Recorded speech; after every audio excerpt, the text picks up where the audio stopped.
be successful. The Chargers are way up on the Jaguars, 28-0. I mean, I think with a lot of people, we're not that high on the Chargers this year. Like, I didn't think I did not see too much for them. I was kind of unsure about what was the big deal with the Chargers, but I mean, somehow they in the Jaguars, they have some solid personnel with developing quarterback in Blake Bortles, who could be somewhat promising in the future.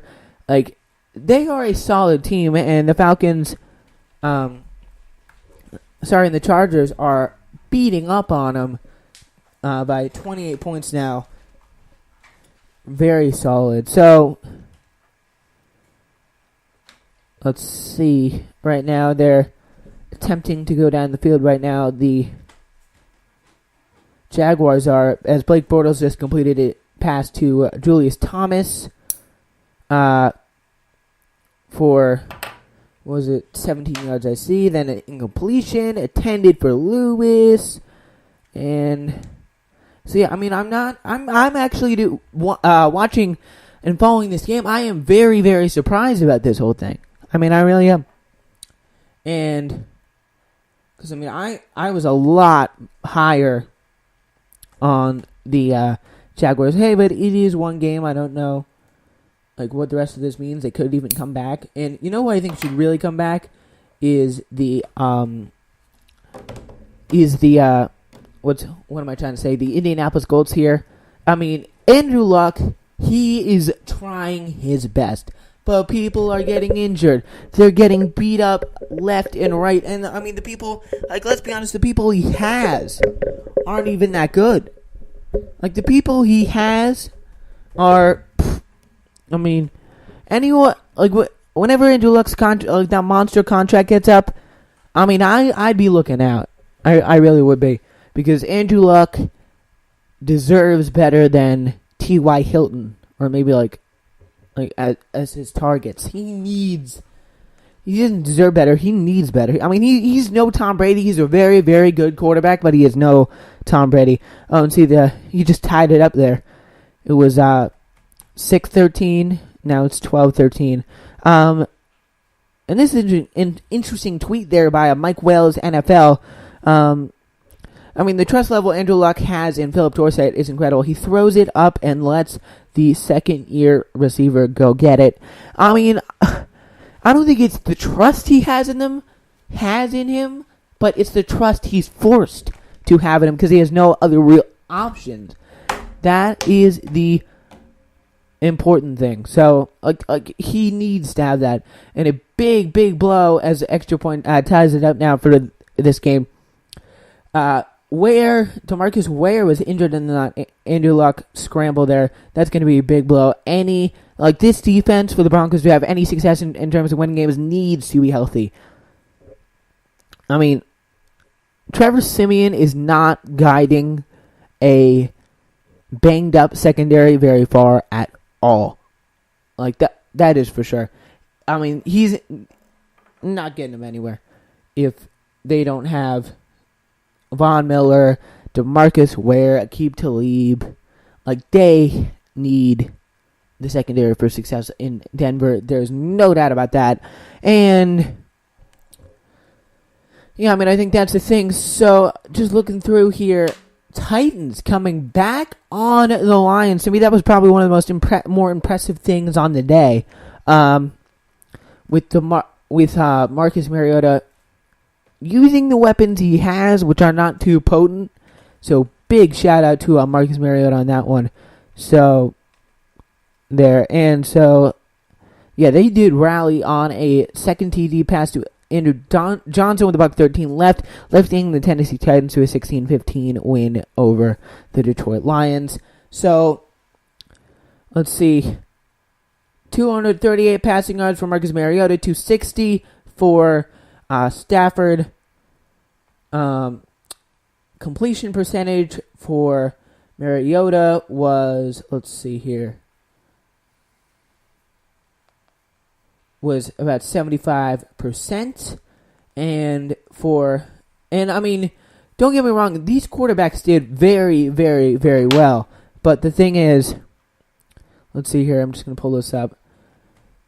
Stafford took more passes and completed about 50% of his passes, which is not very good at all compared to what Marcus Mariota did, 75. I mean, I really do think there is some serious potential, some serious game in both of these two young quarterbacks from last year's draft class. And I don't know about the year before that draft class, but I mean, these are definitely promising options, no doubt. And the Buccaneers and the Titans should be proud about what they've scooped up in the draft, because it is really not that bad. So, gotta consider. They do have to probably consider themselves pretty lucky there. So anyway, sure you know that wasn't the only game that got pretty interesting. Steelers 24-16 over the Bengals. That's a pretty surprising margin of victory here. The Steelers grind their way past the Bengals 24-16, so maybe it wasn't as close as it seems. I mean, gotta be honest, I was out doing stuff, so I did not watch any of these games. So we have the recap here. The Pittsburgh Steelers and the Cincinnati Bengals, believe it or not, and I know they've had a little bit of trouble in the past, they've actually stuck to football this time. Yeah, you don't see that from Vontaze Burfict, got himself under control, which is very good. Ben Roethlisberger's sharp second half gave the Steelers an early leg up in the race for the AFC North title by shaking off a pair of first-half interceptions to finish with 259 yards and 3 scores, and Pittsburgh held up on a 24-16 win on Sunday. D'Angelo Williams turned out 94 yards on a career-high 32 carries and added a 4-yard touchdown to grab with 6:48 remaining to give the Steelers now 2-0 Steelers all the breathing room they would possibly want. Let's see how the teams. I want to see how the teams in New York did. Oh, the Giants 2-0, banging out an impressive win over the Saints. We'll get to that when we come to it. Let's see. Yeah, so that is a pretty impressive and a pretty big win over the Bengals team, which is a very, very well-built team. And looks like they just, I mean, none of the teams just played a particularly good game, but they just had, like the Steelers just scored when they had to score, the Bengals not so much. That's what I think really decided this game in the end. So, yeah, as we continue to just slide our way into the NFL games, as they say, and here on Finish Line, Chiefs and the Texans also played. That probably was not one of the games you were too highly focused on, but anyway. 49ers also played the Panthers. And they 46-27, the Panthers routed them. And that really was to be expected, especially with the big national game tough loss factor. I think that was a big problem. That was a big flaw. Like when a good, solid, and even incredible team like the Panthers are loses in the way they lost to the Denver Broncos in Thursday Night Football last week, there is no doubt there will be extreme motivation, let's just say, for the Carolina Panthers to get a leg up and even win the game as they did. And we all knew they were going to win. The 49ers are the much better. The 49ers the Panthers the much better team. And Cam Newton threw for 350 yards and 4 touchdowns, and the Carolina Panthers overcame 4 turnovers to beat the San Francisco 49ers 46-27 in their home opener. I mean, yeah, for all those people like, oh, it's Chip Kelly. He's dividing the locker room once more. I mean, you got Blaine Gabbert with 2 touchdowns and 2 interceptions, 17 for 36, which, I mean, amounts to, what is it, a 47% completion rate at the helm. You're not going to do too much. Like, Blaine Gabbert, he is not the quarterback you need to be a contender. Colin Kaepernick is not either. And Carlos Hyde, was on top with the rushing yards. He did 34 yards in 14 carries. Whitaker crushed him. 16 carries and 100 yards. McDonald had one reception for 75 yards and one touchdown. Greg Olsen had 5 receptions, 122 yards and a touchdown. I mean, like, you could just tell by the stats here. They played so much better, the Carolina Panthers did. And, I mean, that really was to be expected. They probably came out on top of their game after that tough loss earlier. Maybe all the Carolina Panthers need was to play someone other than the Denver Broncos. I mean, those were what the last 2 games were against. The league's top scoring offense from a year ago returned to form Sunday. Newton threw for 350 yards, just all around an incredible performance. Dolphins play the Patriots. It's going to be a big blow for Jimmy G's injury. Upcoming Packers and the Vikings and the Eagles and the Bears. I'm going to give my predictions on these quickly. It's a tough.